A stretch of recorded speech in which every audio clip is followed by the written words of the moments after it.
Hello friends, मेरा नाम ज़ीशान है और मैं आपको एक ऐसे केस के बारे में बताना चाहता हूँ जिससे आप और आपका परिवार उससे बच सकता है। उस केस का नाम है उस केस का नाम है OLX फ्रॉड। तो OLX फ्रॉड में लोग ने ऐसे ऐसे आइडियाज़ और टेक्निक्स निकाल लिए हैं फ्रॉड करने के कि आपकी जेब से आपके बैंक अकाउंट से अमाउंट जा सकता है और आपको पता भी नहीं चलता। जैसे मेरे साथ एक इंसिडेंस हुआ ये कि मुझे एक iPhone 8 प्लस पसंद आया। तो मैंने क्योंकि उसकी आईडी में उसने फ़ोटो पे अपना मोबाइल नंबर भी लिखा हुआ था, तो मैंने उस नंबर पे कॉल किया। तो मैंने उससे कॉल करके पूछा कि ये कितने में दोगे। तो उन्होंने बताया कि दिस अमाउंट। उसने iPhone 8 प्लस अब समथिंग अराउंड 16,500 का बताया था मुझे। तो मैंने उससे पूछा कि ये कितने में डील होगा। तो उसने बताया कि 16,500 में ही डील है, इससे कम नहीं कर सकते। मैंने कहा ठीक है। तो मैंने उनसे पूछा कि आप कहाँ से बोल रहे हैं। तो उसने बताया कि मैं अंधेरी ईस्ट में आर्मी कैंट से बोल रहा हूँ। मैंने अपना एड्रेस पूछा, मैंने उसका एड्रेस पूछा, फिर मैंने अपना एड्रेस बताया कि मैं मरीन लाइन्स में रहता हूँ। तो नेगोशिएट करते करते मैंने उससे पूछा कि आप डील कैसे करेंगे। मैंने पूछा कि आप डील कैसे करेंगे, कैसे डील होगा, क्योंकि मैं मरीन लाइन्स में रहता हूँ और आप अंधेरी ईस्ट में पोस्टेड है, तो मैं आपसे मिलने आ जाता हूँ। तो उसने मना कर दिया, बोला कि नहीं सर, ऐसा तो पॉसिबल नहीं है। कोविड के कंसर्न के रिगार्डिंग में, कोविड जो चल रहा है तो उसमें मिलना पॉसिबल नहीं है, तो पॉसिबल नहीं हो सकता। मैंने कहा ठीक है, तो आप डिलीवरी कैसे करेंगे और मैं उसको कैसे ले पाऊँगा, कैसे डील होगा। तो वो बताता है कि सर हमारा यहाँ पर आर्मी कैंट का एक कुरियर सर्विस है, तो वो आपको डिलीवर कर देगा। आप जो एड्रेस बोलोगे आपके एड्रेस पे वो डिलीवर कर देगा, लेकिन आपको पहले 960 रुपये या 1000 रुपये कम से कम मेरे अकाउंट में ट्रांसफ़र करने होंगे। 960 या 1000 रुपये कम से कम मेरे अकाउंट में ट्रांसफ़र करने होंगे। तो मैंने कहा कि आप ट्रांसफ़र करने के लिए बैंक अकाउंट की डिटेल्स आप मुझे देंगे, जिससे मैं पहले आपको पैसे ट्रांसफ़र करूँगा।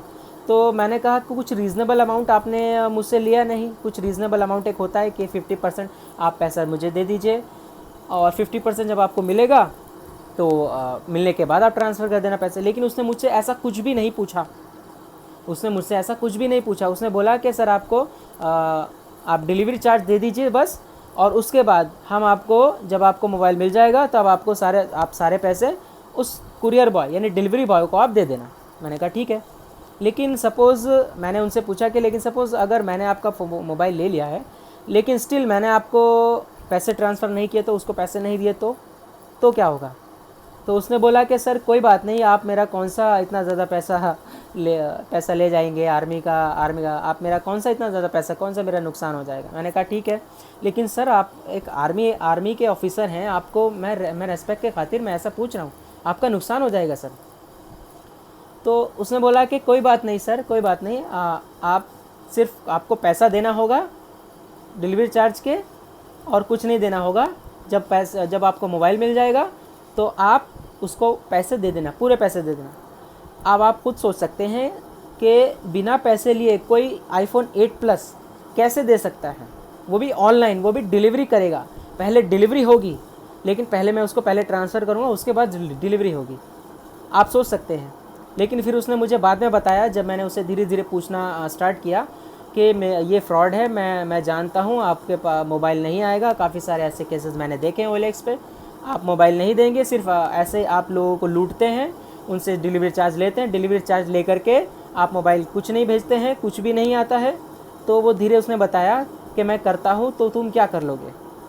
उसने ऐसा बोला, तुम क्या कर लोगे। मैंने कहा ठीक है, मैं आपकी पुलिस में कंप्लेन कर दूंगा। तो मैं अभी अभी 10 मिनट पहले ही पुलिस कंप्लेन करके आया हूँ। सर ने मेरे को एश्योरेंस दिया है कि मैं उसकी लोकेशन ट्रेस करके उसका पता लगाता हूँ और मैं फॉलोअप करता हूँ। और मैं आपसे दूसरा केस ये डिस्कस करना चाहता हूँ कि जैसा कि आप देखते हैं, ये तो सेलर की तरफ से फ्रॉड हुआ। एक बायर की तरफ से फ्रॉड ये है कि जैसे मैं कोई चीज़ अपनी बेचना चाहता हूँ, तो सामने वाला जो बायर है वो कहता है कि सर मुझे आपका जो प्रोडक्ट है वो बिल्कुल पसंद है, मैं आपको पैसे ट्रांसफ़र कर देता हूँ ऑनलाइन। मैं आपको एक QR कोड भेजता हूँ, स्कैन करता हूँ, तो आप उस QR कोड को स्कैन करके मैं आपको मनी ट्रांसफ़र कर देता हूँ।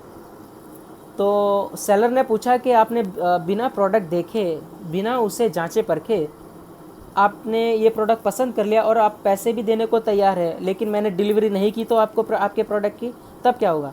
तो वो कहता है कि सर मुझे प्रोडक्ट इतना पसंद आ गया है तो मैं उसको नेगलेक्ट नहीं कर सकता, मैं मतलब उसको जाने नहीं दे सकता, इसलिए मैं आपसे ये परचेज़ करना चाहता हूँ।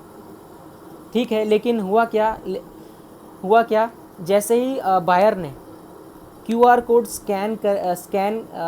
क्यूआर कोड सेलर को स्कैन करके दिया, तो सेलर ने उस क्यूआर कोड को स्कैन किया। स्कैन करने के बाद उसके अमाउंट में 10 रुपये आ गए। वो 10 रुपये इसलिए आए क्योंकि क्यूआर कोड भेजने से पहले बायर ने ये बोला था कि मैं ट्रांसफ़र करके देखता हूँ कि आपके अकाउंट में आते हैं कि नहीं आते, तो 10 रुपये तो आ गए। लेकिन जब उसने दूसरी बार क्यूआर कोड भेजा, गलती यहाँ पर ये हुई कि उसने दूसरी बार क्यूआर कोड को स्कैन कर लिया, जबकि वही स्कैन करना था, या हो सकता है टेक्निकल टर्म में वो भी स्कैन नहीं करना था, लेकिन स्टिल उसने दूसरी बार जब क्यूआर कोड स्कैन करके भेजा, तो जैसे उसने स्कैन किया तो उसके बैंक अकाउंट में जितने भी पैसे थे सारे के सारे वाइप आउट हो गए, टोटल वाइप आउट हो गए। तो दोस्तों, आप ये गलती कभी भी नहीं करें कि कोई भी क्यूआर कोड आपको स्कैन करने के लिए बोलता है कि मैं आपका प्रोडक्ट परचेस करना चाहता हूँ, मैं आपको क्यूआर कोड भेजूँगा, तो आप उस पर बिल्कुल भी स्कैन नहीं करें। आप बोले कि फ़िज़िकल डिलीवरी है, cash on delivery he better रहता है। एक फ़िज़िकल डिलीवरी, एक फ़िज़िकल नेगोशिएशन बहुत ज़्यादा बेटर रहता है। और जिस फ़ोन से मैं ये वीडियो बना रहा हूँ, ये फ़ोन भी मैंने OLX से ही लिया था, लेकिन प्रॉपर जांच परख करके, प्रॉपर देख करके। तो दोस्तों, मैं बिल्कुल रिक्वेस्ट करूंगा, ये दो जो फ्रॉड मेरे साथ, एक फ्रॉड मेरे साथ हुआ था, हालांकि मेरा कोई फाइनेंशियल लॉस नहीं हुआ, लेकिन still as a concern citizen मैं आपको ये बता रहा हूँ, तो बिल्कुल आप इससे चौकन्ना रहिएगा। और दूसरा फ्रॉड जो है कि बायर की तरफ से कि क्यूआर कोड जो आप स्कैन करते हैं वो बिल्कुल स्कैन नहीं कीजिए, आप प्रॉपर प्लेस पे मिलिए, एक प्रॉपर प्लेस तय कीजिए, एक नेगोशिएशन कीजिए, उसको देखिए, परखिए प्रोडक्ट को प्रॉपर तरीके से, देन तभी वो प्रोडक्ट जो है परचेज़ कीजिए। होप आपको ये पसंद आया होगा और आप इसको दूसरों को भी जागरूक करेंगे, तो मैं रिक्वेस्ट करूंगा आप ये बिल्कुल दूसरों को भी सेंड कीजिए, जितना हो सकता है दूसरे ग्रुप में भी आप ये पहुंचाइए, ताकि दूसरे लोग जो है ये फ्रॉड से बच सकें। स्टिल ये बहुत अच्छा रहेगा, क्योंकि लॉकडाउन में लोगों के पास कारोबार नहीं है, पैसे नहीं है, तो लोग नई नई चीज़ें, नई नई टेक्निक सोचते हैं कि उनके पास कैसे पैसे आ जाए। स्टिल मैं आपको बता रहा हूँ, जितना हो सके इस वीडियो को शेयर कीजिए, व्हाट्सएप पे, फेसबुक पे, अपने दोस्तों ग्रुप में जितना हो सके उसके फैलाइए, ताकि आने वाले जो लोग हैं वो ये फ्रॉड से बच सके। राइट, थैंक यू, मैं आपका बहुत बहुत शुक्रिया करता हूँ। अस्सलाम वालेकुम, नमस्ते, सत श्री अकाल।